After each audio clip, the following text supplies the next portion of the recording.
Eu estava deitado numa certa madrugada. Estava completamente inquieto com algumas ideias referentes ao pecado, à salvação e à onipresença de Deus. Então, eu resolvi me levantar para escrever um esboço que pudesse jogar por terra todo o corpo doutrinário das ideias que ensinam que o pecado veio por um intermédio de Satanás e também de Adão, e que a morte veio como consequência, o inferno como punição, a salvação como benefício e o juízo final como conclusão da redenção. O que eu quero te dizer, Brasil, é que essas ideias não fazem o menor sentido, e eu queria também te explicar como eu cheguei a essas conclusões, mas isso tudo logo após a nossa abertura. Além da Fé, com Jason Ferrer. Olá pessoal, seja muitíssimamente bem-vindo, eu sou o Jason Ferrer e você está no canal Além da Fé. Saiba que é uma honra e um privilégio muito grande receber você que está aí na região do Norte, Nordeste, Sul, Sudeste e Centro-Oeste do nosso Brasil. Agora, para você que está fora do Brasil, por gentileza, recebe aí o meu cordial e fortíssimo abraço. Seja bem-vindo e muito obrigado mesmo pela sua presença, pela sua participação e, acima de tudo, pela sua preferência a este canal. Logo de início, eu quero te fazer uma pergunta breve, rápida e reflexiva, que eu gostaria que você prestasse bem atenção para a gente ter um desenvolvimento bacana. Qual foi o problema da humanidade? Por que a humanidade não deu certo? Segundo as doutrinas armatiológica e soteriológica da Bíblia, ou seja, a doutrina da salvação ou a doutrina do pecado, o pecado entrou no mundo através do agente federal da raça humana, no caso, Adão, e trouxe com ele a magia da morte. Por isso, a humanidade toda pecou em Adão. E por causa de Adão, todos foram subjugados e submetidos à morte. Brasil, presta bem atenção ao que eu quero dizer para você. Você que é teólogo, você que é doutrinador e está do outro lado me ouvindo. A noção do pecado ou a teologia do pecado é uma ideia completamente sem sentido, sem pé, sem cabeça, sem fundamento, sem amparo lógico. O pecado não poderia gerar morte. Por quê, Jason? Não poderia gerar morte porque nós fomos feitos imortais. A imortalidade, o que é imortalidade? É a ausência absoluta da morte. É a vida no estado perpétuo e interminável. Aquilo que é imortal não chega à mortalidade, porque é imortal. E uma coisa interessante que eu gostaria que você do outro lado notasse, é que Deus, que é imortal, por natureza, ele não poderia nem se quisesse ter criado seres mortais. Porque nem Deus saberia o que é morte. E nem a morte poderia de modo algum, de hipótese alguma, existir, sendo Deus onipresente e vida ininterrupta, Brasil. Essa ideia de pecado, morte e a necessidade da salvação, elas simplesmente fazem parte de um ensinamento puramente humano e outra, desinteligente também. Perceba, eu quero trazer em pequenas palavras, em simples palavras, para que você possa entender. Eu quero fazer uma ponte entre a parte técnica da teologia e a simplicidade. Perceba atentamente como essas doutrinas são insustentáveis. Vamos lá, segue um raciocínio aqui comigo. Se Deus é vida, ou se Deus tem vida, e é a fonte de toda a vida, e ao mesmo tempo ele é onipresente, então a vida de Deus é onipresente também. Logo, não haveria morte, não haveria pecado, em canto algum, em espaço nenhum e por hipótese alguma.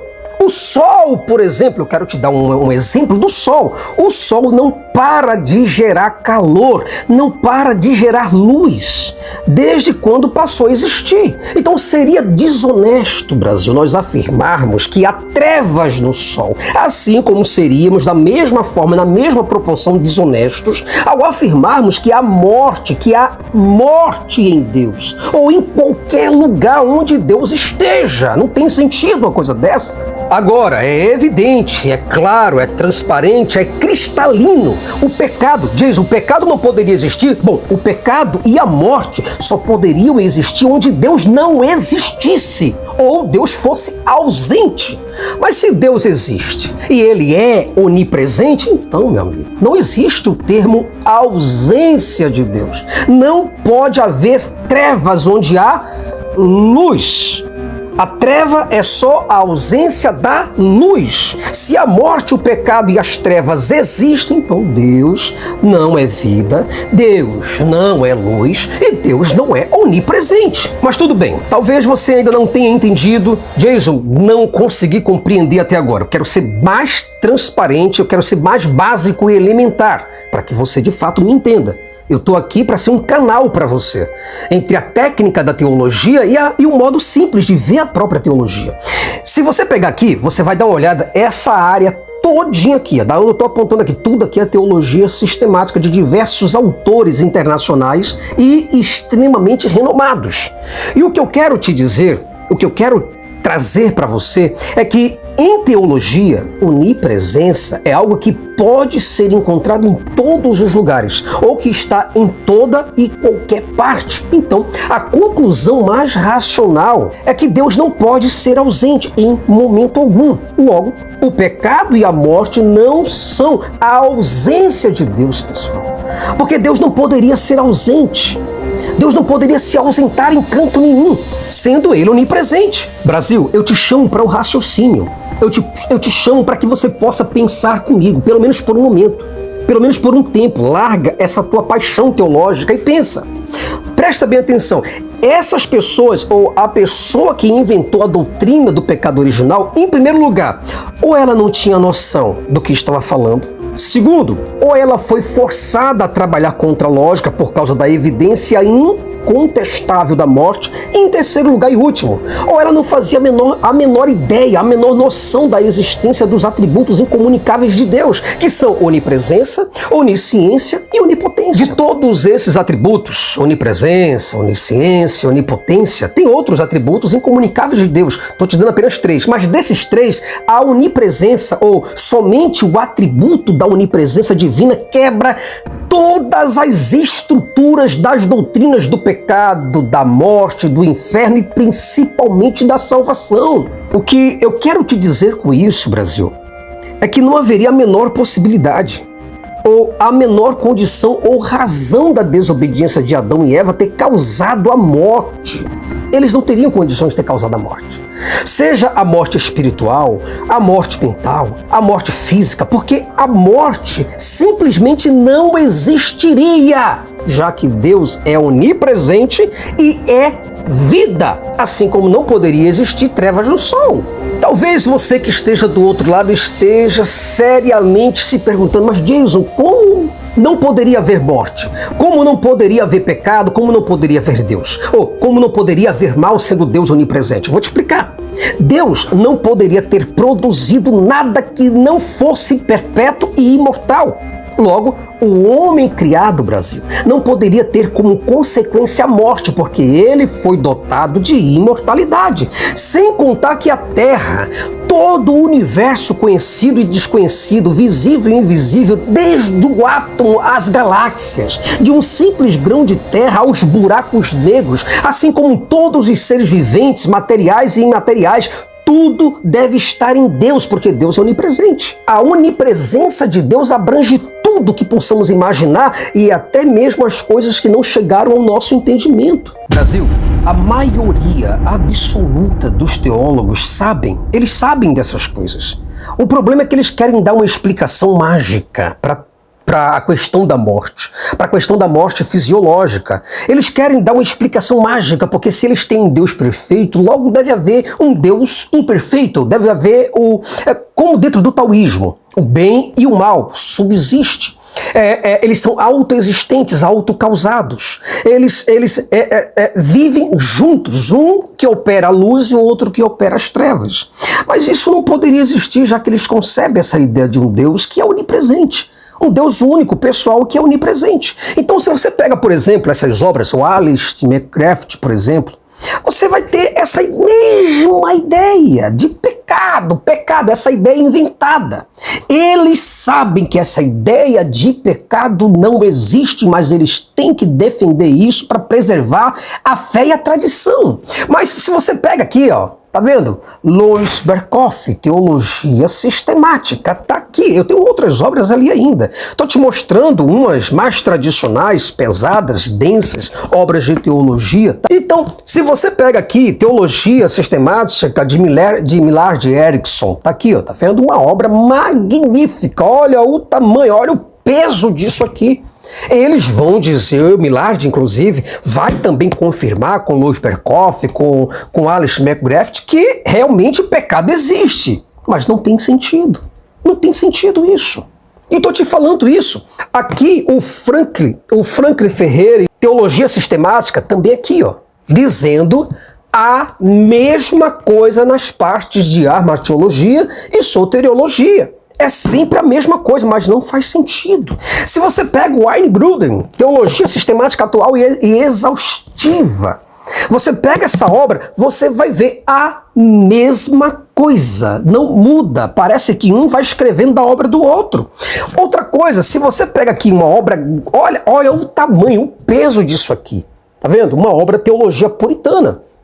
A doutrina puritana, sobretudo, desde bibliografia, desde bibliologia até escatologia. Você vai ver que essas pessoas vão defender essa mesma ideia de pecado original. Mas essas pessoas, esses caras aqui, Brasil, esses caras aqui, olha, tá vendo? Eles sabem que sem pecado, se eles tirarem a questão do pecado, Jason, o que acontece? Sem pecado, não existe a necessidade de Cristo no Calvário.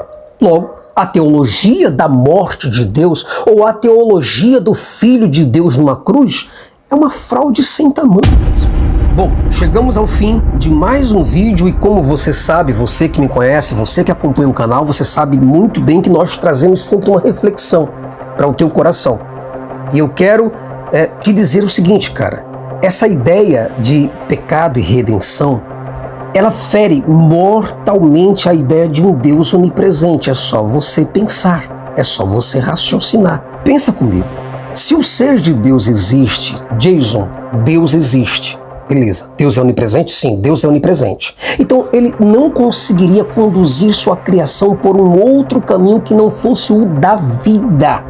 Porque seria impossível Deus conhecer a morte, Deus conhecer as trevas, já que Deus é luz e Deus é vida. Então, meu Brasil, essas ideias que quando você pega esses livros, né, você vai ver as áreas de armatiologia e soteriologia.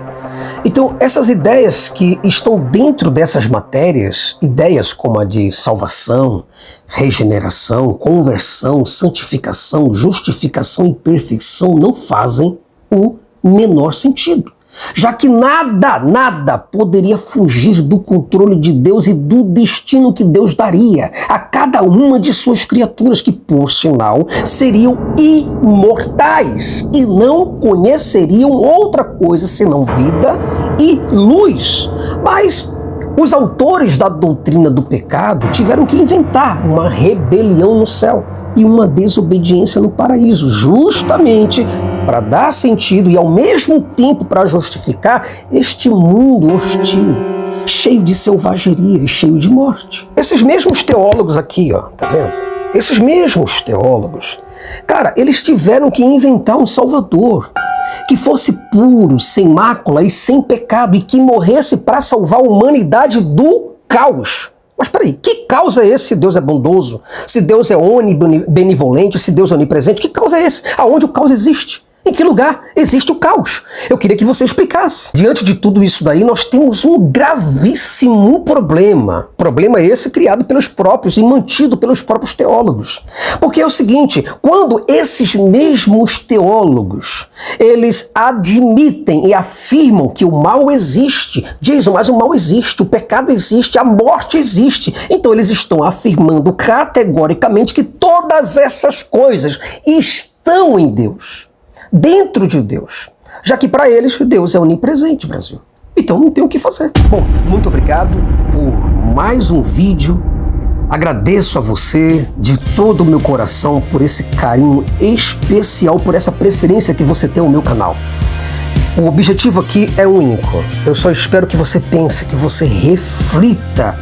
Eu espero que você não use fé para explicar as coisas, mas unicamente que você se utilize da racionalidade, da iluminação mental para que você possa explicar o mundo e o universo. Nós, na verdade, ainda estamos nos desenvolvendo aos poucos porque queremos as evidências ao invés de fé. Então, muito obrigado a você que me assiste, a você que recomenda os meus vídeos, a você que compartilha, a você que é membro. Muito obrigado. A você que é membro, me ajuda bastante. A você que está do outro lado e que me ajuda através do Pix. Muito obrigado, pessoal. Obrigado, pessoal. Vocês que me ajudam pelo Pix não fazem ideia do quanto isso me ajuda, Brasil. Porque o tempo que eu tô aqui para produzir um vídeo desse aqui é um tempo que não é brincadeira. Eu tô tirando esse tempo aqui para estar trazendo uma educação, tá trazendo algo pedagógico para vocês. Então, eu espero que vocês sejam ajudados, que vocês possam ter a sensibilidade, a consciência, essa maturidade, para também me ajudar por um outro lado. Não estou te pedindo nada, estou apenas pedindo a tua consciência.